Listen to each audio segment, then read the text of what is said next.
The fluorescent lights of the emergency room hummed a relentless, indifferent tune, a soundtrack to the controlled chaos of the early morning hours.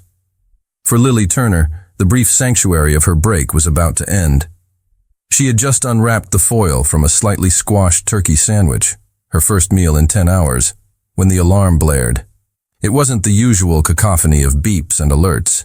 It was the sharp, piercing cry of a code blue, cardiac arrest. The sandwich fell from her hands, forgotten. Adrenaline, clean and sharp, surged through her veins, washing away the bone-deep exhaustion. She ran. Her worn sneakers squeaked on the linoleum as she followed the sound, her mind already cycling through protocols, her body moving on pure, ingrained instinct. She burst into the curtained-off bay to a scene of escalating panic. An elderly man lay on the gurney, his face a placid, unnerving shade of gray. Beside him, a younger man, his face a mask of sheer terror, was shaking his father's shoulder. "Dad, wake up!" "I need a pulse check," Lily commanded, her voice cutting through the noise, calm and authoritative. Another nurse fumbled at the man's wrist, her face pale. "Nothing. He's flatlining." Without a second's hesitation, Lily was on the gurney, straddling the elderly man's still form. She ignored the chaos erupting around her, the calls for the crash cart, the frantic pages for the on-call cardiologist. She ignored the terrified son, whose world was collapsing beside her. Her focus narrowed to a single critical point, the man beneath her hands. "Starting compressions," she announced, her voice steady. She interlaced her fingers, placed her hands on his sternum, and began to push, hard and fast. The rhythm was brutal, relentless. 1, 2, 3, 4. Her arms started to burn, her shoulders screaming in protest, but she pushed through it, pouring every ounce of her strength, her will, into the simple, violent act of forcing a heart to remember its duty. From the corner of the bay, Henry watched, paralyzed. The world had dissolved into a tunnel of surreal horror. One moment, he was reassuring his father, who had been admitted for observation after a dizzy spell. The next, he was watching a stranger, a woman with a fierce, determined expression, rhythmically pushing on his father's chest, fighting to drag him back from the edge of oblivion. He felt useless, a helpless bystander to the most important battle of his life. He could buy companies, move markets, command the attention of world leaders, but in this small, sterile space, he was utterly powerless. All he could do was watch the unknown nurse and pray. Time stretched and warped. Seconds felt like minutes, minutes like an eternity. The rest of the medical team swarmed the bay, a whirlwind of scrubs and equipment. But Lily remained the anchor, the engine at the center of the storm, her compressions never faltering. And then, a flicker on the monitor. A single, beautiful, erratic beep. "We have a rhythm," someone shouted. A collective sigh of relief filled the bay. The team took over, the defibrillator was charged, and the organized chaos of a successful resuscitation continued. Lily finally slid off the gurney, her body trembling with adrenaline and exertion, and faded back, her job done. Later, when the storm had passed and his father, John Walton, was stable in the quiet, dimly lit ICU, Henry stood by his bedside, his hand clutching his father's. His heart ached with a gratitude so profound it was a physical pain. The curtain to the room swished open, and the nurse from the ER walked in. Lily. She moved with a quiet efficiency, her presence a calming balm in the sterile room. She checked the monitors, adjusted a drip, her movements sure and gentle. "I'm doing just fine, son," John said, his voice weak but clear. He smiled, a tired but genuine smile, and his gaze followed the nurse. "I'm being looked after by an angel." Lily's cheeks flushed a pretty shade of pink at the compliment, a small, shy smile touching her lips. "Just doing my job, Mr. Walton." Henry looked at her then, really looked at her. He wasn't seeing a nurse anymore. He wasn't seeing the anonymous woman who had fought for his father's life. He was seeing a person. A woman with kind eyes, a gentle smile, and a strength that had literally stared down death. The gratitude in his chest morphed into something else, something warmer and more complex, a sense of awe, of wonder, and a sudden intense curiosity that left him for the second time that night, completely breathless. The following day, the nurse's station was thrown into a state of cheerful chaos. A floral delivery had arrived, a bouquet so vast and vibrant it seemed to bring a swath of a wild meadow into the sterile hospital hallway. It was a riot of cheerful, unpretentious color, sunflowers with faces turned toward the light, bright white daisies, and sprigs of fragrant lavender. It was conspicuously devoid of the typical red roses or exotic lilies that usually signaled a grand, romantic gesture. This felt different, personal. A small, simple card was tucked into the foliage. Lily pulled it out, her fingers slightly clumsy. The handwriting was strong and clear. "Thank you for giving me more time with my father. Henry Walton." Lily stared at the card, a slow, warm feeling spreading through her chest. In her line of work, gratitude was often expressed in frantic, tearful whispers in the dead of night, or not at all. A gesture this thoughtful, this personal, was a rarity. Her colleagues teased her good-naturedly, but Lily found herself returning to the bouquet throughout her shift, touching a petal, inhaling the fresh, clean scent. It was a small island of beauty in a sea of antiseptic white. Later that evening, John Walton was discharged, his recovery progressing faster than anyone had expected. Lily felt a quiet sense of satisfaction as she signed off on his chart, the successful outcome a balm to her weary soul. She was at home, curled up on her worn-out sofa with a cup of tea and a book she was too tired to read, when her phone buzzed with an unknown number. She almost ignored it, but some instinct made her answer. "Hello? Lily? It's Henry Walton." His voice was even warmer and richer over the phone, a low, pleasant timbre that sent an unexpected shiver down her spine. "Oh, Mr. Walton. Hello," she said, sitting up a little straighter. "I hope your father is settling in well at home." "He is, thank you. And he's already complaining about the food, so I know he's on the mend," he said, a hint of laughter in his voice. The sound was easy and genuine. "I'm calling to thank you again. The flowers didn't feel like enough." "They were beautiful," she said sincerely. "But you really don't have to thank me. I was just doing my job." It was her standard reply, the one she used to deflect praise and maintain a professional boundary. There was a pause on the other end of the line. "I know you're going to say that," he said, his tone shifting, becoming more serious. "But what you did, it wasn't just a job. You were the calm in the middle of a hurricane. You were extraordinary, and I would like to thank you properly." He took a breath. "Would you have dinner with me?" The question caught her completely off guard. Her world was one of 12-hour shifts, bodily fluids, and life-or-death decisions. It was not a world of dinner dates with the handsome, well-to-do sons of grateful patients. It felt inappropriate, complicated. "Oh, that's very kind of you, but it's not necessary, really," she began, already formulating a polite refusal. "I'm glad I could help, and that's thanks enough." "Please," he insisted, his voice soft but persistent, cutting through her practiced deflection. There was no trace of the entitled arrogance she might have expected from someone of his obvious means. There was only a sincere, compelling earnestness. "Just one dinner, so I can properly thank the woman who saved my father's life." His sincerity was disarming. It bypassed her professional defenses and touched something deeper.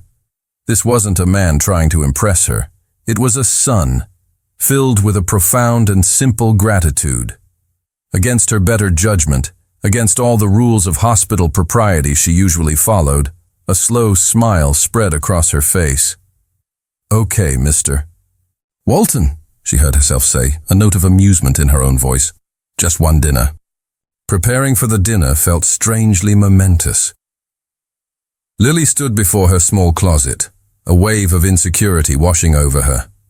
Her wardrobe consisted mostly of comfortable scrubs, worn-in jeans, and a handful of simple dresses reserved for rare social occasions. Nothing felt appropriate for a dinner with a man who sent meadows of sunflowers as a thank you note.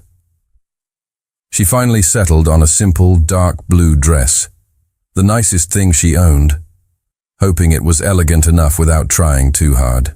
She was expecting a taxi or a rideshare service, so when a sleek, dark gray Aston Martin, a car that looked more like a panther ready to pounce than a mode of transportation, pulled up in front of her modest apartment building, her jaw nearly hit the pavement. Henry stepped out from the driver's side.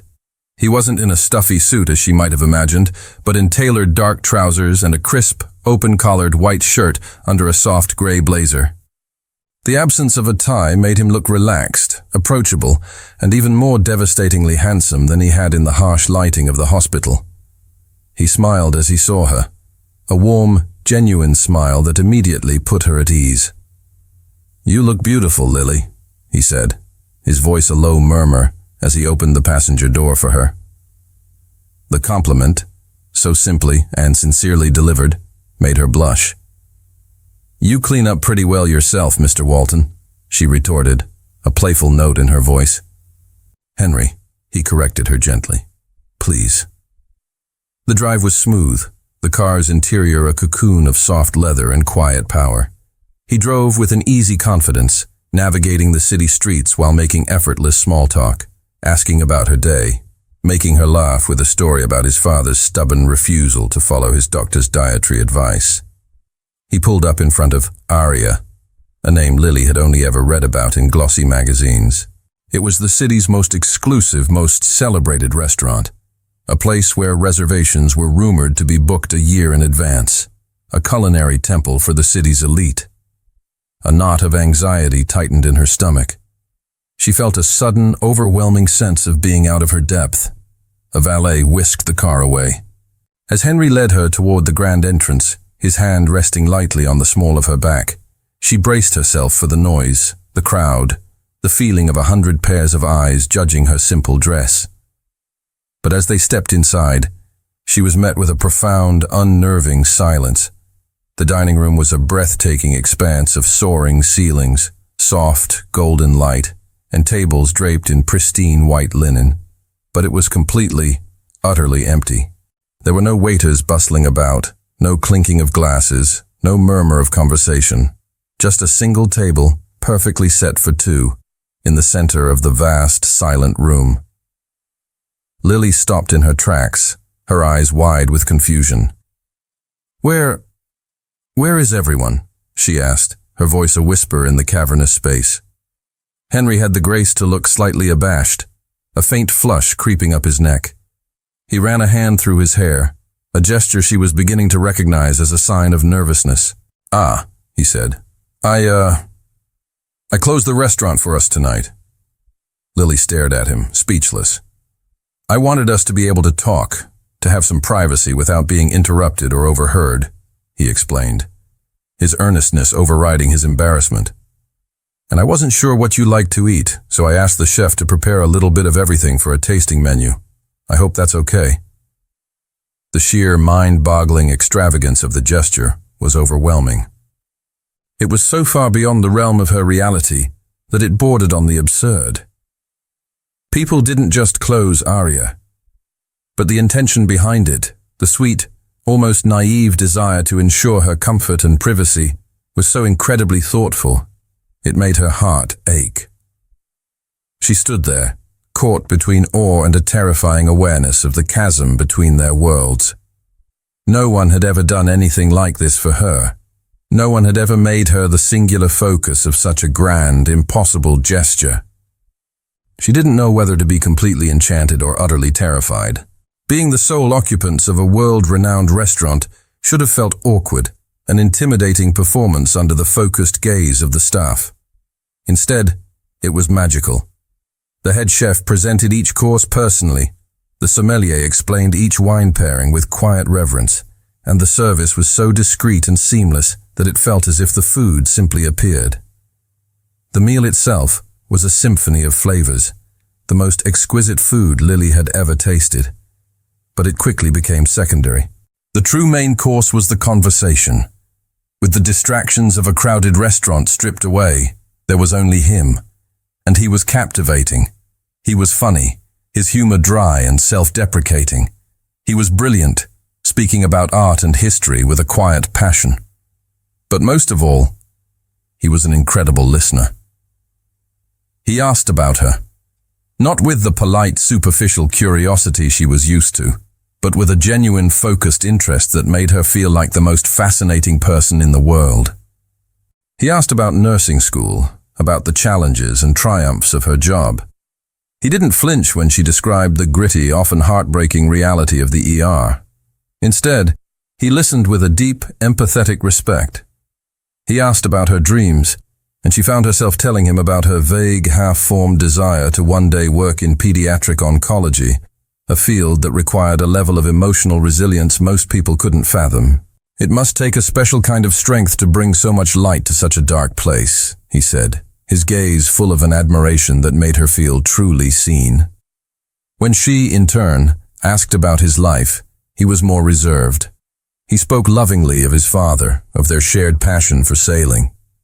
He mentioned the family business, describing it vaguely as a logistics and shipping enterprise his grandfather had started.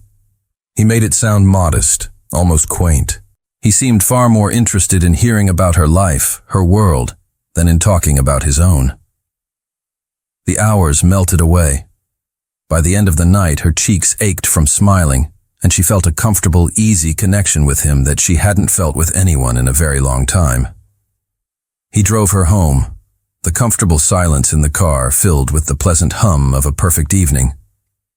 He walked her to the door of her apartment building, the gesture simple and gentlemanly. "I had a wonderful time, Lily," he said, his voice soft in the quiet of the night. "Me too, Henry," she replied, and she meant it more than she could say. He didn't try to kiss her. He simply held her gaze for a moment, a silent promise of something more, before giving her a small smile and walking back to his car. She watched him drive away, her heart fluttering with a hopeful, happy energy. Back in her apartment, buzzing from the night, she kicked off her shoes and curled up on the sofa. A nagging curiosity, a need to ground the magical evening in some sort of reality, took hold. She pulled out her laptop. She typed his name into the search bar, Henry Walton. She clicked enter. The results loaded, and she sat up straight, her heart beginning to pound. The screen was flooded with headlines from financial journals, society pages, and international news outlets. Heir to Walton Global Enterprises, Henry Walton, to speak at Davos. The state's most elusive billionaire. Who is Henry Walton? The Walton legacy, a shipping empire valued at over $432 billion. Photos of him appeared, not the relaxed, smiling man she had just had dinner with, but a more serious, formidable figure stepping out of private jets, shaking hands with world leaders, standing beside his father at the opening of the New York Stock Exchange. Lily felt the air leave her lungs. Her hands started to tremble. The man she had just shared a funny, intimate, and surprisingly normal dinner with wasn't just a grateful son. He wasn't just in logistics. He was the heir to one of the largest private fortunes on the planet.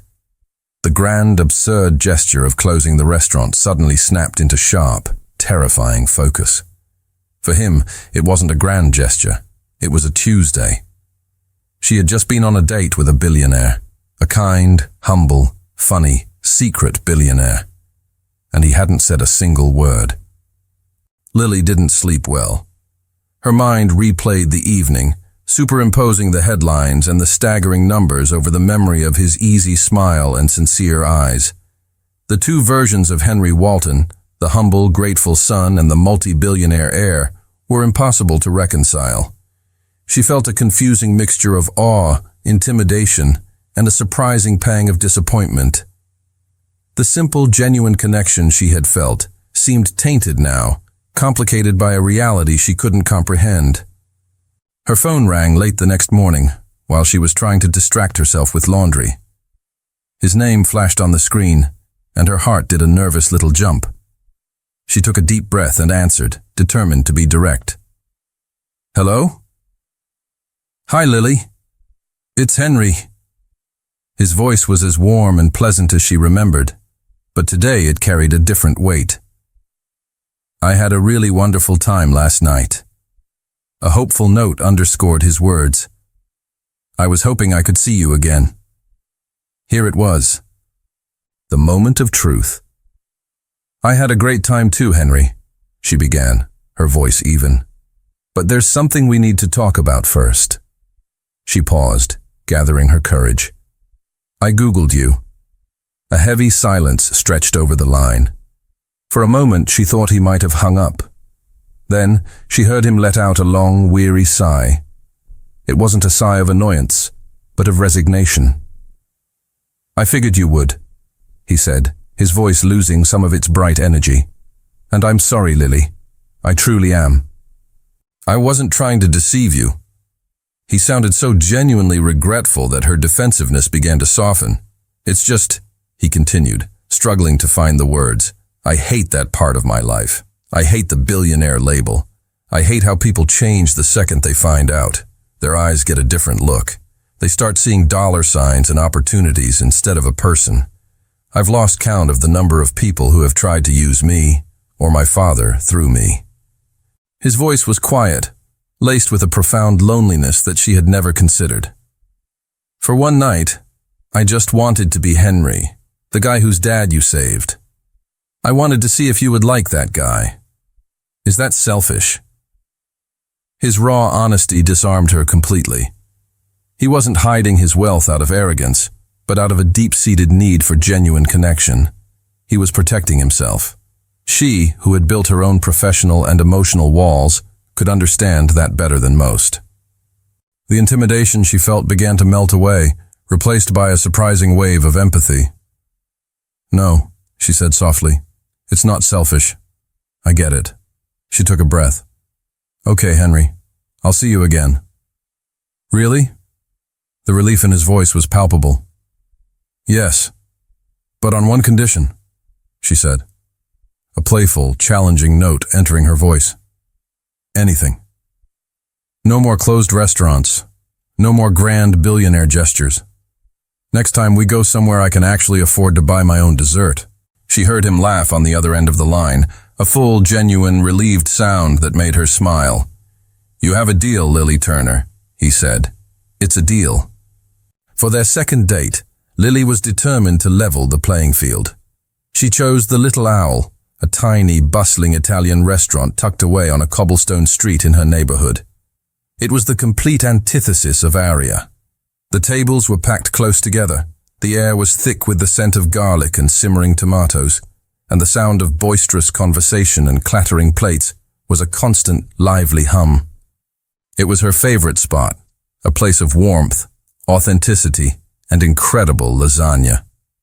When she told him where they were going, he didn't hesitate. Sounds perfect, he'd said. She watched him as he navigated the crowded space, expecting to see a flicker of discomfort, a sign that he was out of his element. But there was none. He shed his billionaire persona at the door like a heavy coat. He smiled warmly at the hostess. He didn't flinch when a waiter bumped into his chair, and he looked around the noisy, chaotic room not with disdain, but with a genuine, curious interest. This place is great, he said, leaning forward so she could hear him over the din. It feels alive. To her surprise, he fit in seamlessly. He wasn't playing a part. He was genuinely enjoying himself. He charmed their waitress, a gruff, no-nonsense woman named Maria, making her crack a rare smile. He insisted they share a bottle of the house red wine, pronouncing it excellent with a sincerity that made the restaurant's owner, who overheard, beam with pride.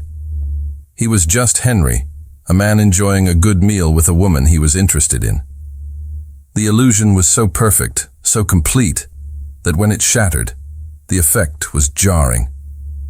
Lily, hey, a familiar voice cut through the noise. It was Mark, one of the senior residents from the hospital, a good-natured but notoriously gossipy doctor. He was at a nearby table with his wife. Mark, hi, Lily said, a little flustered by the interruption. Mark's eyes slid from Lily to the man sitting across from her. "Didn't know you'd be in this part of town. And who's your friend?" he asked, his tone friendly and casual. "Mark, this is Henry. Henry, this is my colleague, Dr. Mark Chen," she said, making the introductions. "Henry." "Walton?" Mark asked, his eyes widening slightly as he made the connection. The name, combined with the face he'd likely seen in news reports, clicked into place. The change was instantaneous and deeply uncomfortable. Mark's relaxed posture straightened. His casual smile became more deferential, more strained. "Mr. Walton, it's an honor, sir," he gushed, his tone shifting from that of a peer to that of an inferior. "I've read all about your family's philanthropic work with the city's hospitals. It's truly remarkable." Henry's smile became a little tighter, a little more polite. "Thank you, Doctor. My father believes in giving back to the community."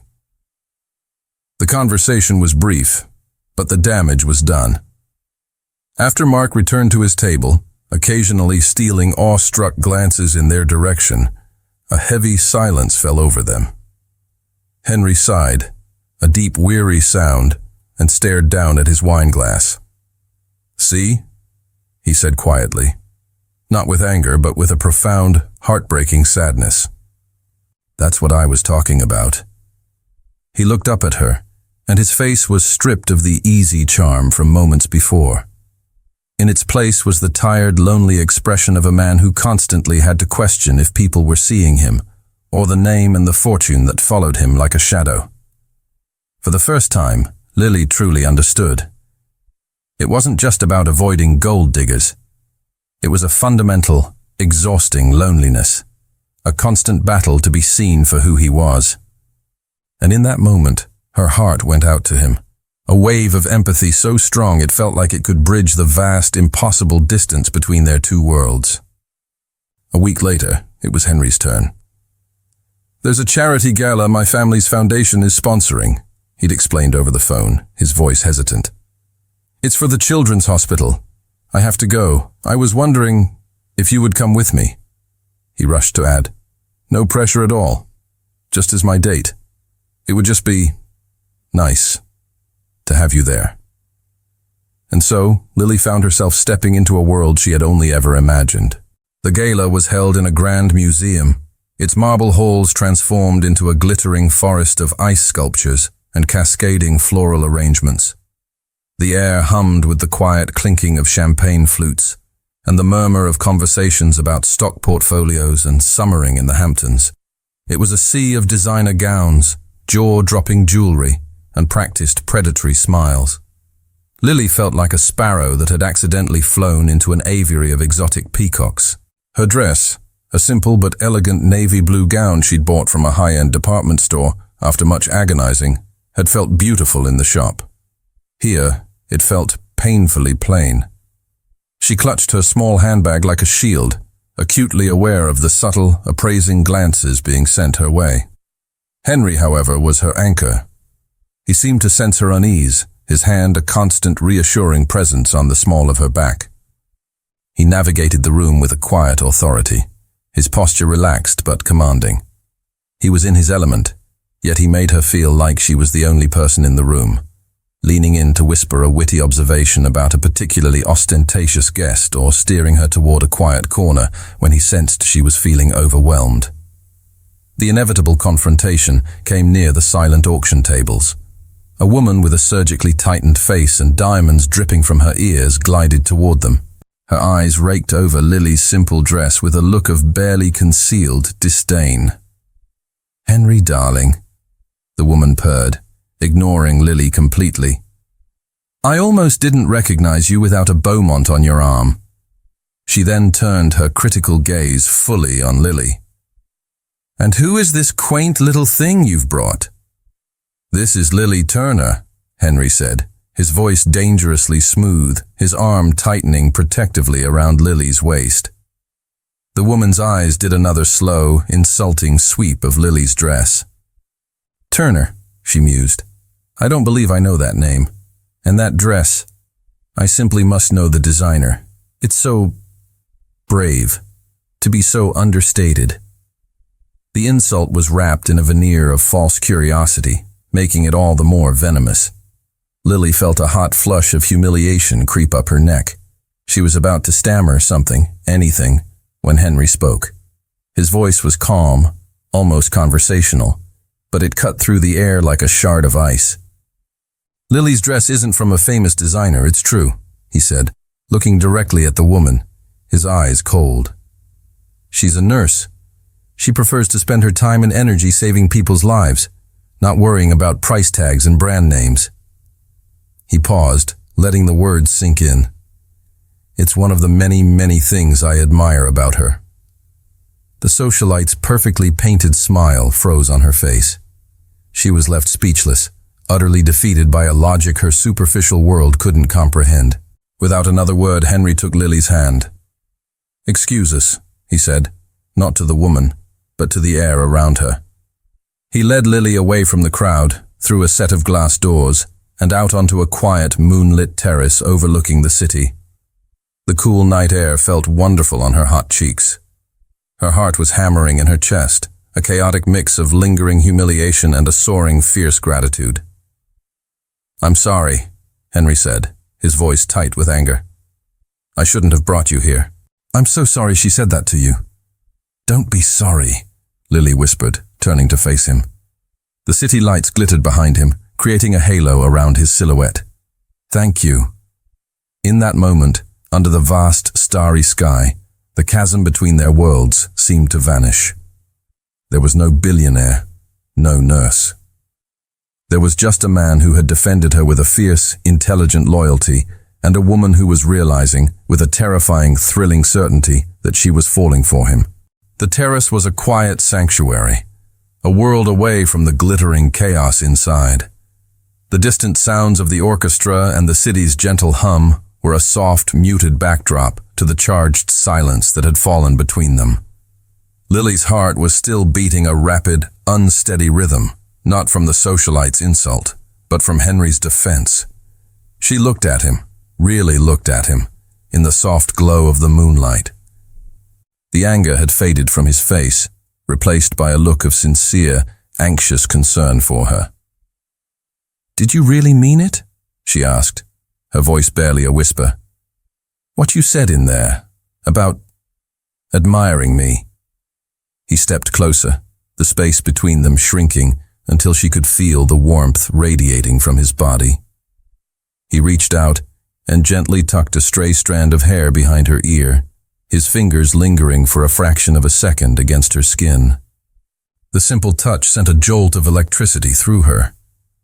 "I meant every word, Lily," he said, his voice low and serious, his gaze so intense it felt like a physical touch. "In my world, everything is a transaction. People are valued for their name, their connections, their net worth. It's exhausting. It's hollow." He looked into her eyes, and she saw a raw vulnerability there that he showed to no one else. "And then there's you. You're real. You're compassionate and strong, and you dedicate your life to helping people without asking for anything in return. You're the most impressive, most genuine person I have met in years." He took a shaky breath, the confession he was about to make clear on his face. "I asked you to dinner to thank you for saving my father," he whispered, his voice growing thick with an emotion he could no longer contain. "That was the truth. But it's not the whole truth." He moved closer still, his other hand coming up to gently cup her cheek. "The whole truth, Lily, is that I keep asking you out, because I can't stop thinking about you. From the moment I saw you in that ER, so calm and so fierce, you took my breath away, and you haven't given it back since." The world seemed to stop. There was no gala, no city, no chasm between their lives. There was only the look in his eyes, the warmth of his hand on her skin, and the undeniable truth of his words.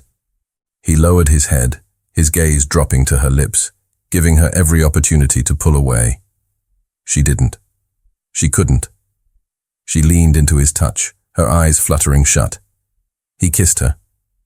It wasn't a kiss of explosive, demanding passion. It was tender, questioning, and filled with all the pent-up wonder and admiration he had just confessed. It was a kiss that tasted of champagne and cool night air, and the breathtaking relief of a truth finally spoken. It was the gentle, inevitable collision of two worlds, two hearts, that were no longer separate. It was no longer about gratitude. It was no longer about different worlds. In the quiet magic of that first kiss, it was simply about a man and a woman who were undeniably and irrevocably falling in love. The magical bubble of the terrace, the perfect, private moment of their first kiss, burst before the sun even rose. Lily woke to the insistent buzzing of her phone on the nightstand. It wasn't her alarm. It was a cascade of text messages, one after another, from her friends and colleagues. "OMG, Lily, is this you? You're on the cover of the Daily Goss." With a sense of dread, she unlocked her phone. The first thing she saw was a photo. It was grainy, clearly taken from a distance with a long lens camera, but it was unmistakable. It was her and Henry on the terrace, locked in their first kiss. The city lights glittered romantically behind them, creating a perfect storybook image. The headline above it was anything but romantic. "The Recluse and the Nurse, Billionaire heir Henry Walton's mystery woman revealed." Her heart sank. She clicked on the article. It was a breathless piece of speculative gossip, piecing together the few facts they had: her name, her profession, the fact that she had been the nurse on duty when his father was admitted to the hospital. They painted a narrative of a whirlwind, unlikely romance, a real-life Cinderella story. And suddenly, her quiet, anonymous life was over. The hospital, once her sanctuary, became a gauntlet. Colleagues stopped her in the hallway, their questions a mixture of genuine curiosity and thinly veiled envy. Patients' families looked at her differently, with a new, uncomfortable awe. She felt like an exhibit in a zoo, her life no longer her own. The worst part was the paparazzi. A handful of them were camped out across the street from the hospital entrance, their long lenses pointed like sniper rifles. They followed her when she left her shift, shouting questions, their camera flashes like small, aggressive explosions. "Lily, is it true you're dating Henry Walton? How does it feel to be dating a billionaire? Is it love, or are you after his money?" She hated it. She hated the intrusion, the assumptions, the way her life, her character, her very real feelings for Henry were being twisted into a cheap, sensationalized story for public consumption. Henry was furious. When he called her, his voice was tight with a cold, protective rage. "I'm so sorry, Lily. I have my legal team drafting a cease and desist. We'll issue a statement demanding privacy. We'll sue them for harassment." His instinct was to fight, to use his immense power and resources to crush the problem. But Lily, whose life had been about de-escalating chaotic situations, knew that would be like pouring gasoline on a fire. "No, Henry," she said, her voice calm and steady despite the turmoil she felt inside. "Don't. Please." "What? Why not? They're harassing you." "Because that will only make it a bigger story," she explained patiently. "A statement, a lawsuit, that confirms there's something to talk about. It feeds the beast. The best way to kill a story like this is to starve it of oxygen. We just ignore it. We live our lives. Eventually they'll get bored and move on to someone else." There was a silence on the other end of the line. He was a man used to taking decisive, powerful action. The idea of doing nothing was completely foreign to him, but he heard the quiet strength and wisdom in her voice. "Okay, Lily," he said finally, a note of awe in his voice. "Okay, we'll do it your way." He agreed, but she could hear the worry still lingering in his tone. He was terrified. Not of the press, not of the gossip, but of the very real possibility that his world, with all its ugly, intrusive baggage, was about to swallow hers whole. And he feared it might be the one thing he was powerless to stop. The media storm, though unnerving, eventually began to subside, just as Lily had predicted. Their strategy of quiet dignity worked. They continued to see each other, opting for quiet nights in their respective apartments rather than public outings, their bond deepening in the shared sanctuary they created away from prying eyes. A few weeks later, Henry invited her for a Sunday dinner at the Walton estate. The atmosphere was completely different from her first, tense visit. John Walton, now fully recovered, and his old, vibrant self, treated Lily not as a guest, but as a cherished member of the family. He seated her next to him at the grand dining table, regaling her with embarrassing stories of Henry's childhood. "I'm telling you, Lily," John said, his eyes twinkling as he raised his wine glass. "This boy was a sullen cloud of gloom before you came along. To Lily," he toasted, his voice thick with genuine affection, "for bringing the sunshine back into my son's life." Henry blushed, a rare and endearing sight, as he smiled at Lily across the table. In that moment, surrounded by warmth and acceptance, Lily felt a profound sense of peace, a feeling of belonging she had rarely known. The idyllic scene shattered in an instant. In the middle of a laugh, John's expression changed. His hand flew to his chest, his face contorting in pain. A strangled gasp escaped his lips, and before anyone could react, he slumped forward in his chair, unconscious. The world dissolved into chaos. Henry's mother screamed. Henry froze, the color draining from his face, the horror of the ER repeating itself. But Lily didn't freeze. Her training took over, a calm, clear voice cutting through her own panic. "Henry, call 911 now," she commanded, already moving, gently lowering John to the floor. "He has a pulse, but it's thready. We need to keep him stable." She worked with a focused, professional calm, monitoring his breathing, loosening his collar, being the anchor in the storm until the paramedics arrived. At the hospital, the news was a mixture of relief and dread. John had suffered a second, milder heart attack. He was stable, but the doctors wanted to keep him for several days of observation and testing. Henry was shaken to his core, the terrifying fragility of his father's life once again laid bare. Lily stayed with him, her hand a constant, steady presence in his, her quiet strength his only solace. The next day, while Henry was at the hospital with his father, Lily's phone rang. It was her best friend Sarah, and her voice was a frantic, panicked whisper.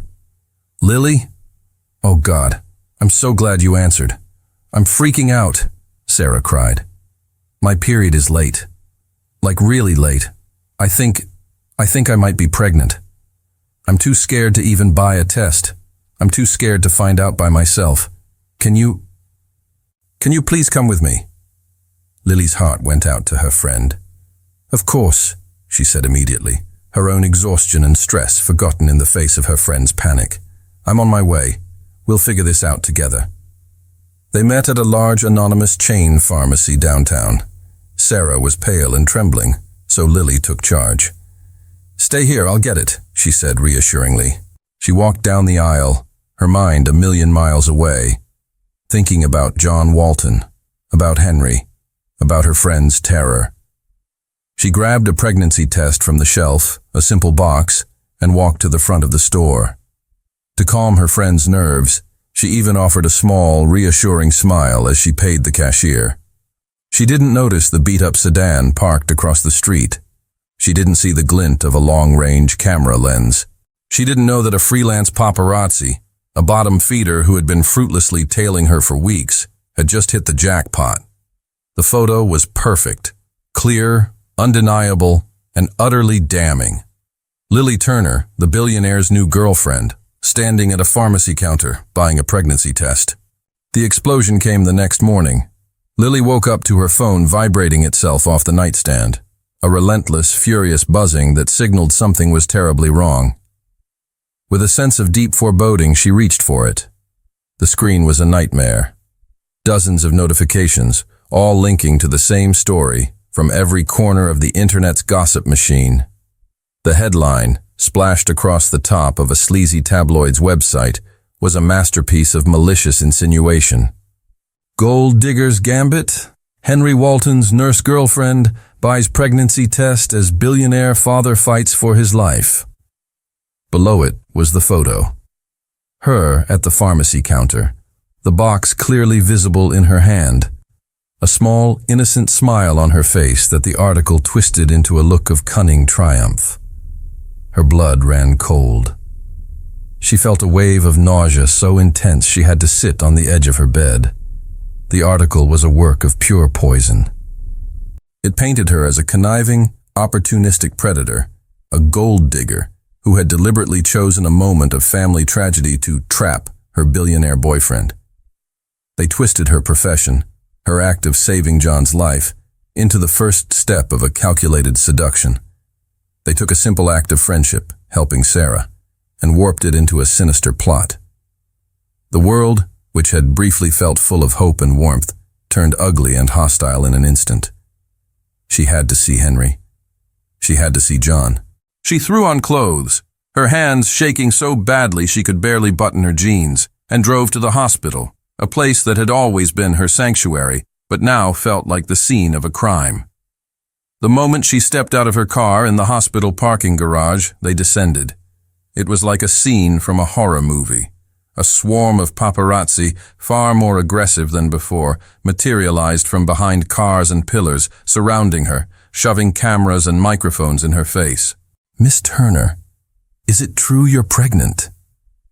Are you trying to trap Henry Walton with a baby? How could you do this while his father is sick? Do you have any shame?"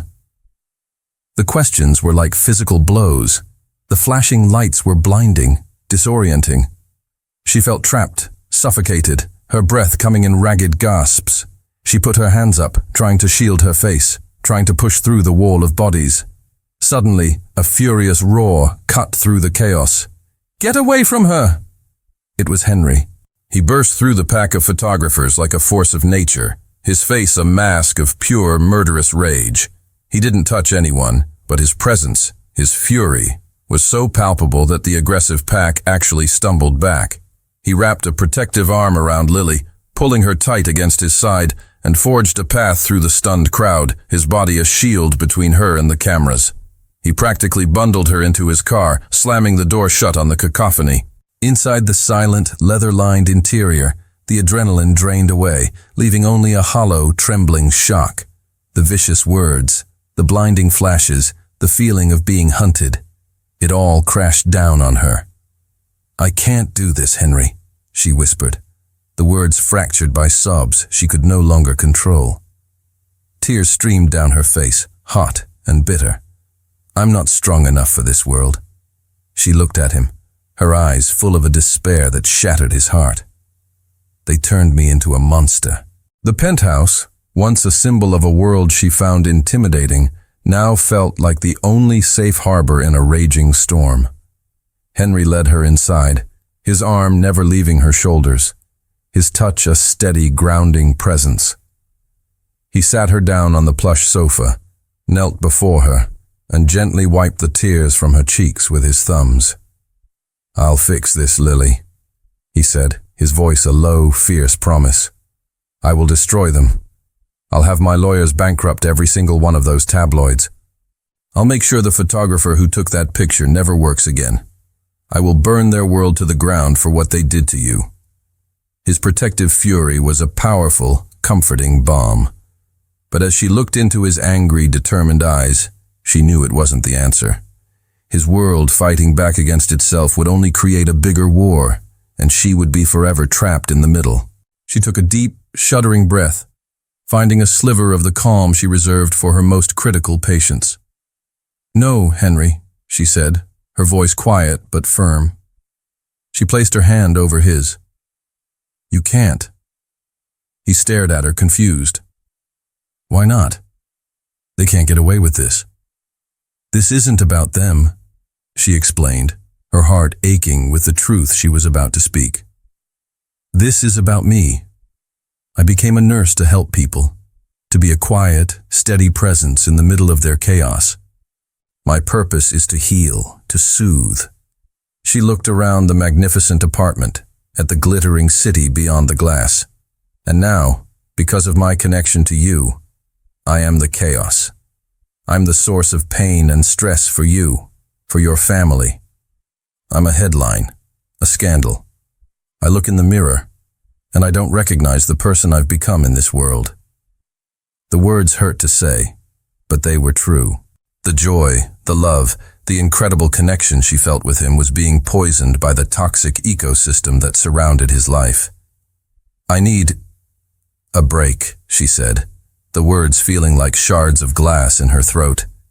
I need to step away from all of this, from the cameras, the gossip, from your world.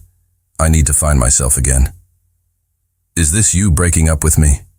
He asked, his voice hollow, a look of raw panic in his eyes. No, she whispered, tears welling up again. I love you, Henry. I think that's the only thing I'm sure of right now. This isn't about you or us. It's about me. I'm losing myself, and if I let that happen, I'll have nothing left to give you anyway. He saw the profound, unshakable pain in her eyes. He saw that this wasn't a negotiation or a plea for reassurance. It was a desperate act of self-preservation, and to deny her that would be the cruelest act of all. Devastated, but loving her enough to respect her need, he nodded slowly. Okay, Lily, he said, his voice thick with an emotion he couldn't hide. I understand. He squeezed her hand. I'll wait. However long it takes, I'll be right here. She went back to her small, quiet apartment that night. The silence she had once cherished now felt cavernous, deafening. It was no longer a peaceful retreat, but a hollow reminder of what she had lost. 2 weeks passed, 2 weeks of hollow days and long, sleepless nights for both of them. For Lily, every quiet moment was filled with the memory of his laugh, his touch. For Henry, the sprawling penthouse felt like a tomb. The privacy and order he had once valued above all else were now just loneliness and emptiness. He realized, with a clarity that was both painful and absolute, that a quiet life meant nothing without her to share it with. One night, staring out at the city lights that now seemed cold and distant, he couldn't stand it anymore. He couldn't wait. He couldn't let the poison of his world win. He grabbed his car keys, his heart pounding with a new, fierce resolve. He wasn't going to let her fight this battle alone. He wasn't going to let her retreat. He was going to fight for her, for them, no matter what the press or his family or the entire world had to say about it. The sharp, insistent buzz of her apartment's intercom cut through the heavy silence of the evening. Lily's heart leaped into her throat. No one ever buzzed her apartment unannounced.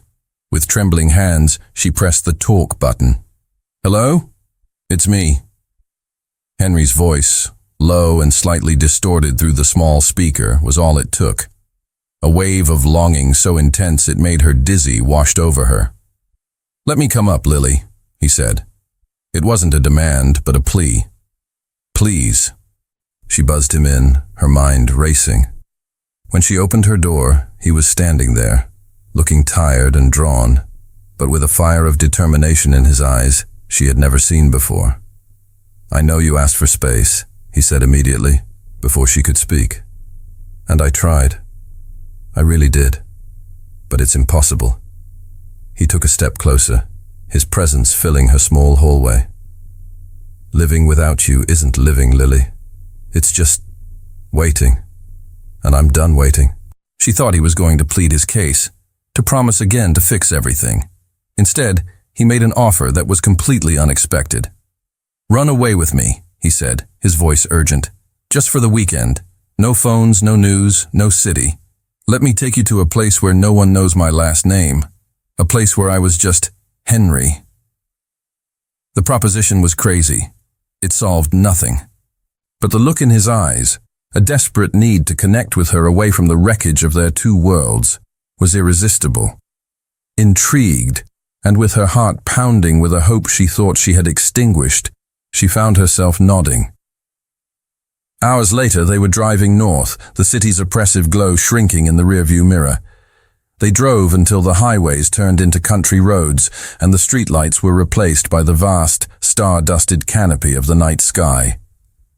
He finally turned down a long, unpaved driveway, the car's headlights cutting through a thick forest of pine, and pulled up to a small, rustic cabin nestled on the shore of a moonlit lake. "My grandparents built this place," he explained, his voice softer, more relaxed than she had heard it in weeks. "It was our family's refuge before everything got so big." The cabin was the antithesis of his penthouse. It was simple, cozy, and filled with the scent of wood smoke and old books. The furniture was worn and comfortable, the walls adorned with faded photographs of a happy, normal-looking family. This was a home, not a showpiece. They spent the next day in a different world. They walked for hours through the silent, sun-dappled woods. He taught her how to skip stones across the glassy surface of the lake. They cooked a simple meal of grilled fish, which he'd caught himself, in the cabin's small, old-fashioned kitchen. Here, he wasn't the formidable billionaire. He was relaxed, happy, his laughter easy and frequent. He was just Henry. That night, they sat on a braided rug in front of the crackling fireplace, the warmth chasing away the evening chill. "I brought you here for a reason, Lily," he said, his voice low and thick with emotion as he stared into the flames. "This is the only place on earth where I've ever felt completely myself, where I wasn't the Walton heir or the future CEO. I was just a kid who loved to fish and climb trees." He turned to look at her, his eyes reflecting the fire's golden light, his vulnerability a raw, open wound. "I wanted you to meet that person," he whispered. "The real me. The man who exists away from all the noise." His confession disarmed her completely. He hadn't brought her here to impress her with some hidden luxury retreat. He had brought her here to share his soul. He had stripped away the billions, the power, the entire world that had come between them, to show her the man at the very center of it all. "Henry," she whispered back, her own voice choked with emotion as she reached out to touch his cheek. "That's the man I fell in love with." He leaned into her touch, his eyes closing for a moment. He moved closer, the space between them disappearing, the warmth of the fire no match for the heat that flared between them. She knew, with a deep and certain clarity, that this weekend wasn't just an escape. It was a crossroads, and they had just chosen their path together. The next morning they woke with the sun. They sat together on the small, weathered wooden pier, mugs of hot coffee warming their hands, and watched as the day was born. A low-lying mist hovered over the still, glassy surface of the lake, creating a magical, ethereal world that felt entirely their own. The only sounds were the gentle lapping of water against the pilings and the distant call of a loon. "I don't want this weekend to end," Henry said, his voice a quiet murmur that seemed to blend with the morning's profound peace. He looked at her, his expression open and serious. "I don't want us to end." He set his mug down on the pier and turned to face her fully, taking her free hand in his. His palm was warm, his grip steady. "I know my world is complicated," he began, his gaze unwavering. "I know it's loud and intrusive and scary, and I know I dragged you into a storm you never asked for. I spent so long trying to protect my privacy, to keep that world at bay, and all I ended up with was a quiet, empty life." He squeezed her hand, his voice growing thick with emotion.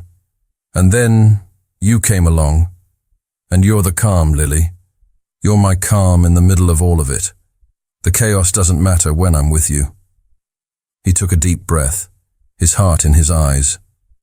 "I don't want to be the reclusive billionaire anymore. I don't want to be the Walton heir. I just want to be the man who gets to love you, the man who gets to build a life with you, whether it's in a penthouse in the city or a cabin in the woods." His words, his sincerity, the sheer, unvarnished truth of his love brought tears to her eyes. "Lily Turner," he said, his voice dropping to a near whisper, full of a hope that was both terrifying and beautiful. "Will you marry me?" He opened his other hand. Resting in his palm was not a box. It was a ring, but not the kind she would have ever expected. It wasn't a massive, blinding diamond designed to signal wealth. It was a vintage, intricate band of what looked like woven gold, holding a single deep green emerald that seemed to capture the color of the pine forest surrounding them. It was unique, personal, and breathtakingly beautiful. It was my grandmother's, he explained softly. She gave it to my father and told him to give it to me. For when I found the one person who saw the man, not the name, I think she would have loved you. With tears streaming down her cheeks, blurring the image of the rising sun into a golden haze, Lily looked from the exquisite, meaningful ring to the face of the man she loved more than life itself. She didn't need to think. Her heart had known the answer for a long time. She extended her hand, her fingers trembling, and let him slide the ring into place. "Yes," she whispered. The word carried on a happy, tearful breath. "Yes, Henry. I'll marry you." He slid the emerald ring onto her finger. It fit perfectly, as if it had been waiting for her all along. He framed her face with his hands and kissed her, a deep, soulful kiss that tasted of coffee and morning mist and the promise of 1,000 sunrises to come. As they kissed, the sun finally broke free of the horizon, burning away the last of the fog and bathing them in a warm, golden light, sealing their promise. A year later, the sterile, intimidating halls of the city's main hospital were filled with laughter, bright colors, and the sound of hope. It was the grand opening of the new Walton Turner Pediatric Wing. The name, etched onto a gleaming plaque at the entrance, was a testament to their partnership, a fusion of his resources and her heart. Lily stood beside Henry, not as a guest or a +1, but as a driving force behind the project. She had left the frantic, reactive world of the ER and, with Henry's full support, had helped create and now led the hospital's new patient and family wellness program. Her new role was to be the calm, the advocate, the source of comfort for families navigating the terrifying chaos of a child's illness. She was doing the work she was born to do, on a scale she had never imagined. John Walton, looking healthier and happier than ever, beamed with pride as he cut the ceremonial ribbon. He pulled Lily into a fierce hug. "I told you she was an angel, son," he said to Henry over her shoulder. Later, Henry found her in a quiet corner, watching a small child giggle as a therapy dog performed a trick. He came up behind her, wrapping his arms around her waist and resting his chin on her shoulder. "Every day," he murmured into her ear, his voice full of a quiet, profound awe. "Every single day, I find a new reason to be proud of you." She leaned back against him, her heart full. The press was there, but the reporters were different now. They wrote about her work, her innovative programs, her impact. They called her a philanthropist, a patient advocate. The gold digger narrative had been completely eclipsed by the undeniable truth of her character. She had not been defeated by his world. She had reshaped a part of it for the better. That night, they weren't at a gala or in the penthouse. They were back at the cabin by the lake, a place that had become their true home. A fire crackled in the hearth, casting a warm, dancing glow over the room. "You know," Lily said, her head resting on his chest as they lay on the familiar braided rug. "All of this, it started with a heart that stopped beating." Henry smiled, tilting her chin up to look at her. He kissed her softly, a slow, tender kiss, full of a love that was now as easy and natural as breathing. "No," he corrected her gently, his eyes full of a love that was deep and endless. "It started with a heart that began to beat faster. Mine. From the very first moment I saw you,